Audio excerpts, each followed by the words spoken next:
Oh, there we go. Let's try this again. Okay. It works when it's turned on.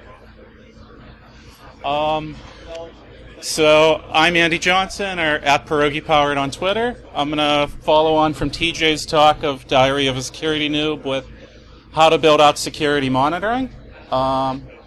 So a little bit about who I am. I already gave my name, Andy Johnson, once again for you later arrivals. I fell into blue teaming. I was previously a BlackBerry admin back when they were cool. In the steel industry, I somehow detected APT1 while I was there. From TJ's talk about not being an a-hole, as he said it, coming out of endpoint support, I talked to my colleagues, hey, if anybody sees anything weird, tell us in security. We're cool. We're not going to come down on you, like a pile of bricks. And somebody reported, I got this weird email. When the attachment opens, it doesn't do what it's supposed to do. And I was like, well, it did do what it was supposed to do. We figured out kind of what was going on. Didn't think it was that scale. Reported it to leadership.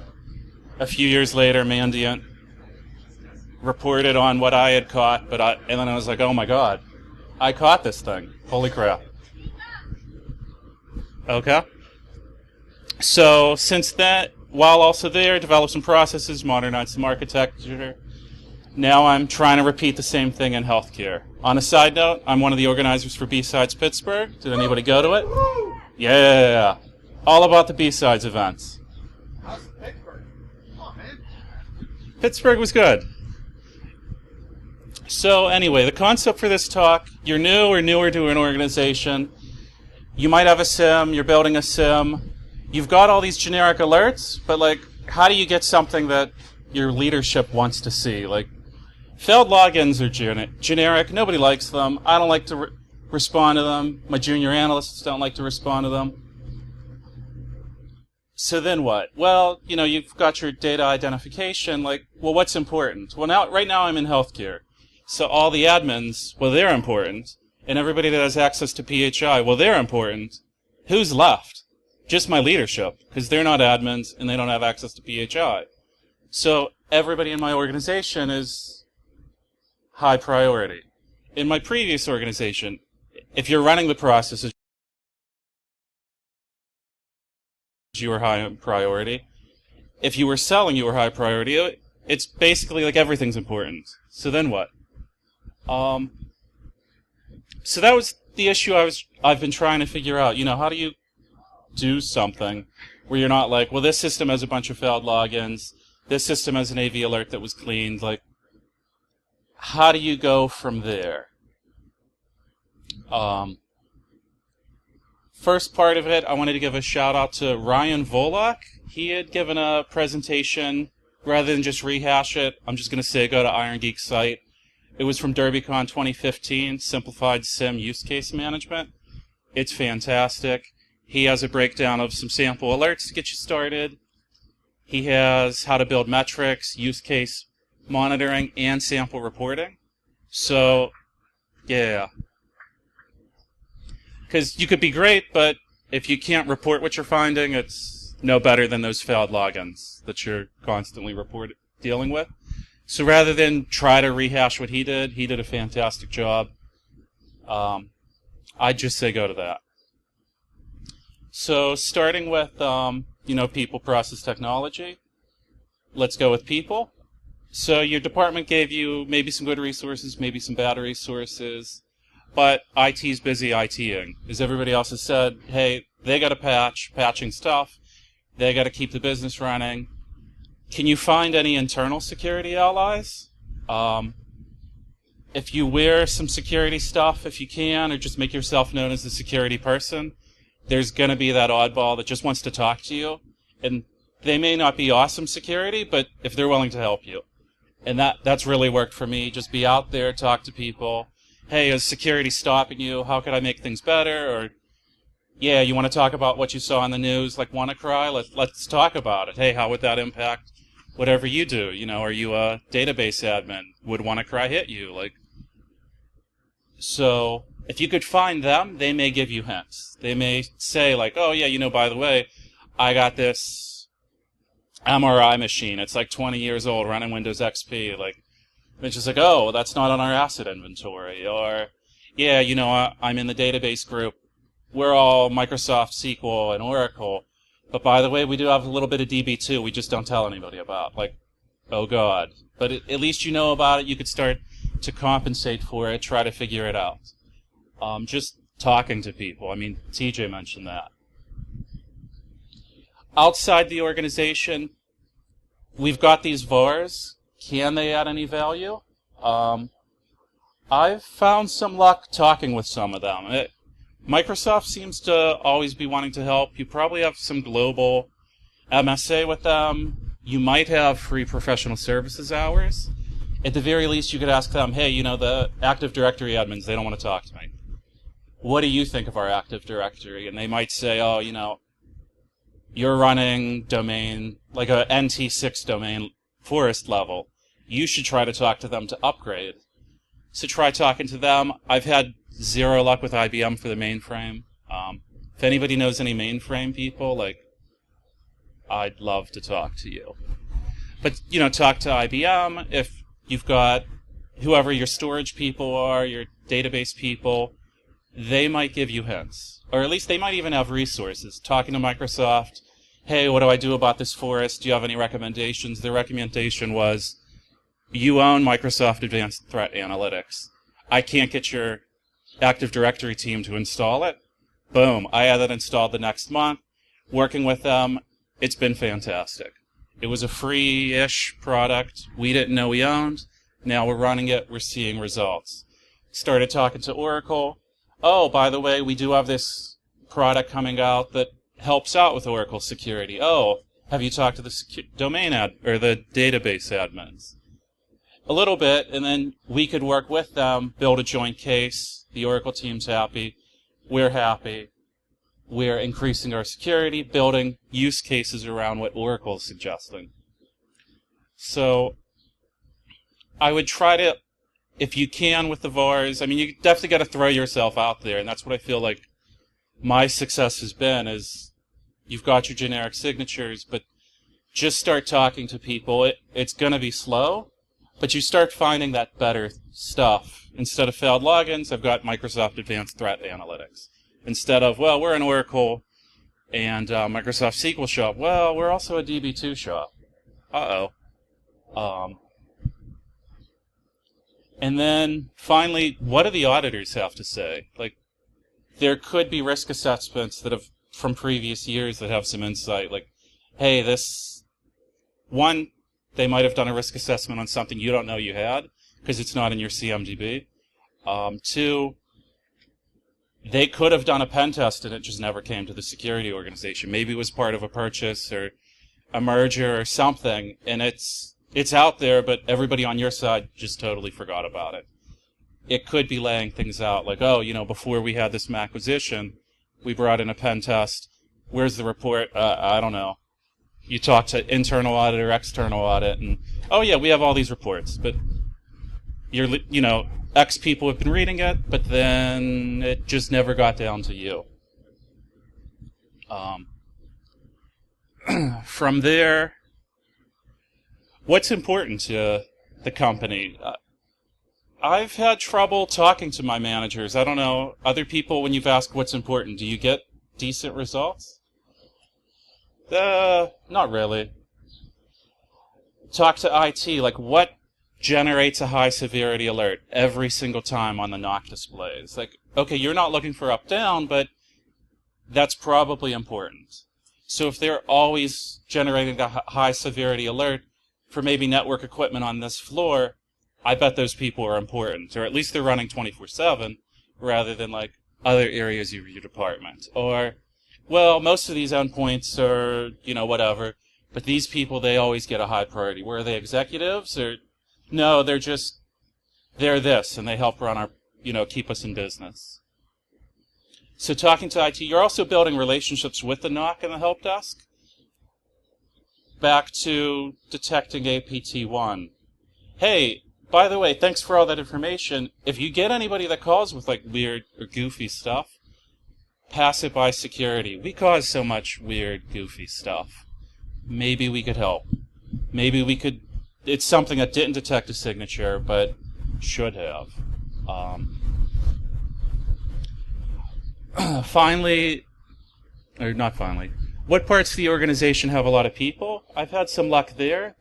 If there's an entire team for your databases, but then like an entire separate team for Teradata, it's either real complex or real important or both. So that might help you find the important parts of your organization. When I came in, I did a dump of all my Active Directory groups, figured out which groups were the biggest. You'll also occasionally find like cross-functional groups that you didn't know existed that were critical. So you've got, your project managers or your merger and acquisition people, but by the way, there's this group of people, they always go in when there's like a merger. We should probably keep an eye on their equipment. They're likely to get phished. Or things like that. So like dump groups, see, does it map to your organization? Is this helping you? Other guides have said, look at your major communication flows.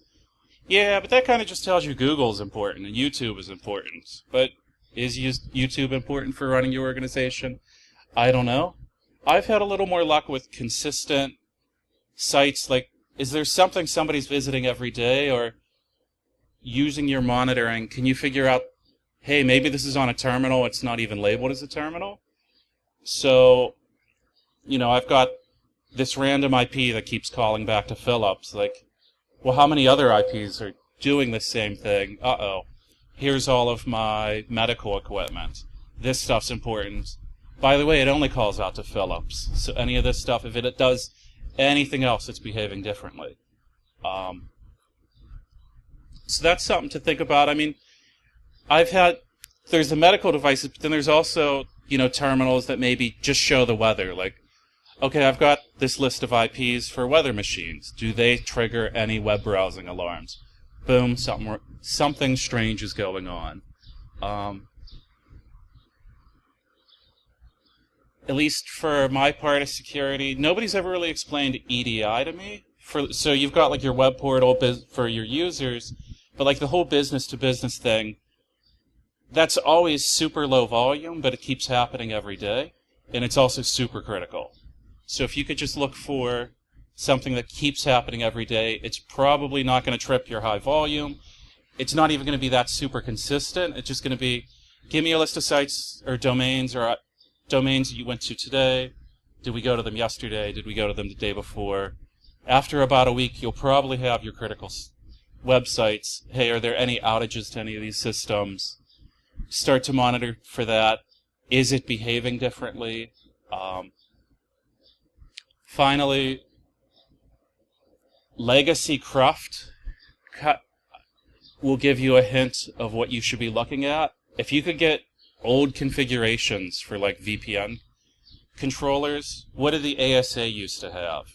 If there were VPN tunnels at one point and it's migrated to the internet, that might be a critical system you need to be watching. Like, if you used to have a VPN tunnel to UPS for shipping, and it's no longer there, UPS is probably still extremely important for your packaging or your shipping department. Now you know who they're working with. Or if I'm in healthcare, which I am, back to the Philips thing. If there was a VPN tunnel to Philips and it's not there, what happened to it? If that was for remote support, there's probably another connection that the remote support's going in. It's not like your organization got rid of something. It's probably still going on. You just don't know how it was working. So you've got all these SSL connections. How many of them are remote support connections, the system beaconing home? These old circuits might give you a hint of what these were. Learning like Philips or Siemens. Yeah. And then this part, this is my favorite part because I think it's a lot of fun. If you just got hired, figure out the entire process of how you got hired and start building rules around if you see anything different. And then you'll get a ton of mostly policy violations, but it's still useful. Like, how did my account get created? Who had created it? Who else is creating accounts? Well, why was mine created this way, and along with like 99 other people, but this account was created separately? Was this account created outside the process, or maybe there's a process for like application accounts? If you've got an employee that leaves, ideally there was a employee offboarding. One, maybe there isn't. Two, how are accounts disabled? When your colleague left, what was the drift between when they walked out the door versus when their account was disabled? How's that process working? Build monitoring along that side. How are customers onboarded, offboarded? Exactly the same process. You could build monitoring around it. You might not find super critical, APT1, whatever, but at least you'll find deviations, people behaving strangely. You'll be able to show your value, like, hey, identity management's creating all of these accounts, but not these accounts. This is making my job difficult. This isn't a standard process. These customers onboard this way, but then this thing happened. We've got this person that's doing their own thing. What's your organization's cash flow or product flow? How's the money come in? How's the money come out? If the money's mostly coming in from this small portal that only has a couple people, that's probably a critical site. Set your IPS alarms to have a much lower threshold or much higher severity. Keep an eye on that site instead of, your www site that just rando people scan all day, every day. Because who cares about that? But this site that isn't your front page, that's the money-making site. That's what's high priority. That's how money's entering or products are leaving. Who has the big money data? I'm not pleased with my data classification. Everybody has PHI or they're an admin. It's terrible, but that's how the business operates, right? Who would have the higher value money? So if we were looking to merge, like mergers and acquisitions, business planning, I feel like they're higher priority. I don't know if anybody has any other ideas of groups. Okay. Because just because somebody has a bunch of data, they might not be the high priority phishing target. That's kind of what I've been trying to figure out. Like, if you've got some sensitive data, but who has the bigger money data? Business planning, mergers. Who are the people really driving where your organization's going? Yeah, exactly. You've got a bunch of managers or doctors or whatever, but the admin assistant has access to 24 of their inboxes. That person's going to get, if that person gets hit, it's even worse than any of those other 12 people. If you could think about things like that, you get past generic alerts, failed logins, or, oh, this person has some PHI, like, they have 1, this person has 100.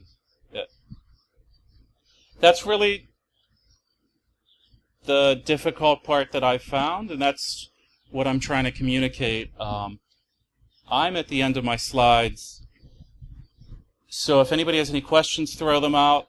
My goal with all of this was, hey, I've done this a couple times. Does anybody have any feedback on what I should be doing? Does this make sense? It'll get you beyond just failed logins. It'll give you something interesting. When I've shown these alerts, it isn't whiz-bang, flashy, but leadership has liked them a lot better when I've found policy issues. And then I've also indirectly found penetration testers, because they're going to eventually try to, create an account and it's outside the process. Or if they do something strange, because I'm just documenting workflows of the rest of IT or the rest of the business. Yeah. Question?